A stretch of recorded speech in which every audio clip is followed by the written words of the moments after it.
आता आपल्या आवडत्या मालिकेचे संपूर्ण भाग मालिका प्रसारित झाल्यानंतर लगेचच पाहू शकता फक्त सन नेक्स्ट वर। भारतातील प्रेक्षकांसाठी मोफत सेवा। शालिनी जरा चहा पाठवून द्या बरं। हा काय तमाशा लावलाय शालिनी? अरे घरामध्ये पाय दाबून देणारं मशीन आहे ना, हवा असेल ना तर मसाज करणारी बोलवा कोणीतरी घरामध्ये। हा काय नवीन प्रकार लावलाय तुम्ही? इतकं काय चिडायला झालं तुम्हाला? घरातल्या नोकराला काम सांगितलं तर कुठे बिघडलं? शालिनी माझ्या कशाला माझं तोंड उघडायला लावताय तुम्ही? कशाला स्वतःचा अपमान करून घेताय? आणि एक गोष्ट, हा मणी आपल्या घरातला नोकर नाहीये, तो माझं काम करणार आहे। फक्त घरातली कामं करण्यासाठी घरात नोकरांचा ताफा आहे ना, त्यांच्याकडनं कामं करून घ्या तुम्ही। अरे म्हणे तू, अरे पार्टी ऑफिस मध्ये कामांचा ढीग पडलाय आणि तू इथे घरी कामं काय करत बसलायस? किती मेसेज केले तुला, किती फोन केले, किती व्हिडिओ पाठवले? हे बघ, आज जे घडलंय ना ते शेवटचं। ह्याच्या पुढे ही असली थेर मी खपून घेणार नाही। आणि म्हणे स्टडी रूम मध्ये पुढच्या दौऱ्याबद्दल बोलायचंय।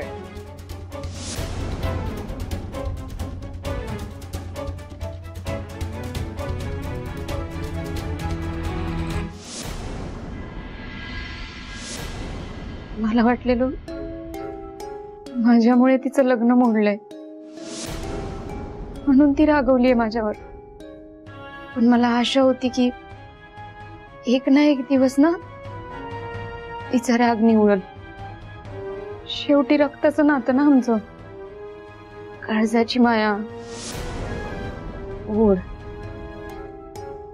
काही असते की नाही, पण नाही, ह्याच बहिणीनं त्या नीच सरपंचासोबत माझ्या विरोधात कारस्थान रचलं। माझा तो विश्वासच बसत नाही या सगळ्यांवर। स्वानंदी शांत हो, एवढा विचार नको करूस। आणि मला सांग, तेच बोलून तोच विचार करून काही होणार आहे का? या सरपंचानं गावाकडे आमचं जगणं नको नको केलं होतं। तो आम्हाला जिकडे दिसायचं ना तिकडनं आम्ही वाकडी वाट करून निघायचो। आमच्या घरातलं सगळं सामान रस्त्यावर काढून आमच्या डोक्यावरचं छप्परी लावून घेतलं होतं। पण हे सगळं तायडीला कसं कळलं नाही? कसं काय त्या सरपंचाच्या हातची बाहुली बनून माझ्या विरोधात तिनं कारस्थान रचलं? तिच्या काहीच डोक्यात नसेल आलं का की बाबा आपण कुणाचं ऐकतोय, काय करतोय? एकदा सारासार विचार करण्याची कुवत संपली ना की माणूस कसाही वागतो, मग त्याचं त्यालाच कळत नाही काय चूक आहे काय बरोबर आहे।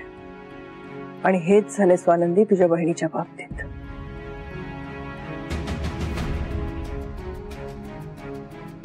मणी सर होते ना म्हणून आमचं घर वाचलं, नाहीतर त्या सरपंचानं गाव सोडायची नामुष्की आणली होती। माझे काय कसले ग्रह फिरले कोणास ठाऊक। ज्यांना मी आपलं मानलं ना ती सगळी माणसं मला सोडून चालली, तायडी गेली। आणि आता मणी सर, कालपासून मी त्यांना इतके फोन करतेय, त्यांचा माझ्यावर कसला राग आहे कुणास ठाऊक। फोनच बंद करून ठेवलाय।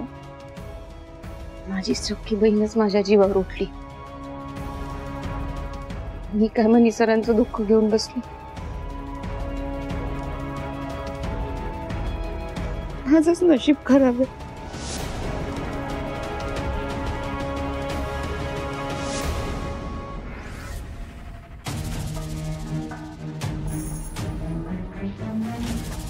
सावित्रीबाई फुले हॉस्टेल कुठे आहे? ते तिकडे। आणि साखरगाव? साखरगाव ओळखला का? कोण?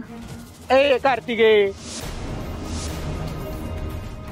मी किसनराव भगवान दादा भुईर.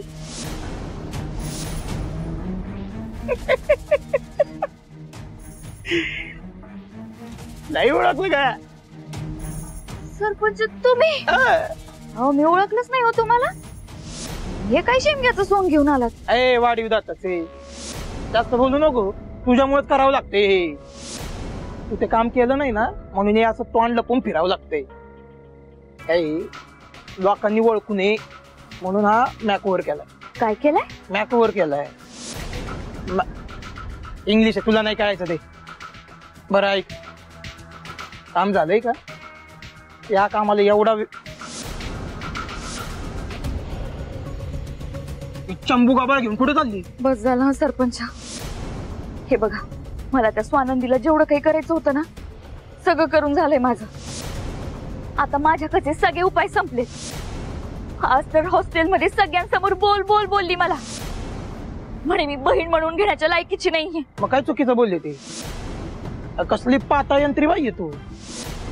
मला सांग, स्वतःच्या पोटूच्या बहिणीसोबत असं कोणी वागतं का? काय चुकीचं बोलली? मी पाताळ यंत्री? हा, आणि तुम्ही लय सार सुधारत ना? म्हणजे मी तुमच्या भल्यासाठी हे सगळं केलंय आणि तुम्ही मलाच पाताळ यंत्री म्हणताय व्हय?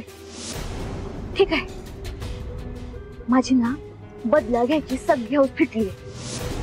त्यामुळे आता पुढचं काय करायचंय ना तुमचं तुम्ही बघत बसा. हो का? तुमचं तुम्ही बघत बसा? आणि कसं बघायचं? ऐके कार्तिके, जे काय बघायचंय ना ते तू बघायचं नाही. काय तू म्हणती तसं. समजा त्या बाळाला या जगात येऊ दिलं आणि ते बाळ या जगात आल्यानंतर त्या स्वानंदीनं माझी पोलिसात कंप्लेंट केली. मी कुठे बी लपलो ना तरी पोलीस मला शोधून काढतील आणि जेलमध्ये टाकतील. आता मला सांग, मला जेलमध्ये टाकल्यावर माझ्याशी लगीन करून तुझा काय फायदा? काय गावात जर तोंड वर करून मिरवायचं असेल ना तर तुला माझ्याशी लगीन करावंच लागेल. नाही, दुसरा पर्यायच नाही ना तुझ्याकडं. म्हणून ते बाळ या जगात आल्यानंतर जितका धोका मला आहे ना त्याहून जास्त धोका तुला आहे. येते का ध्यानात? हा, लागतात का गणित? आई जेव देई ना आणि बाप भीक मागू देई ना असं झालंय.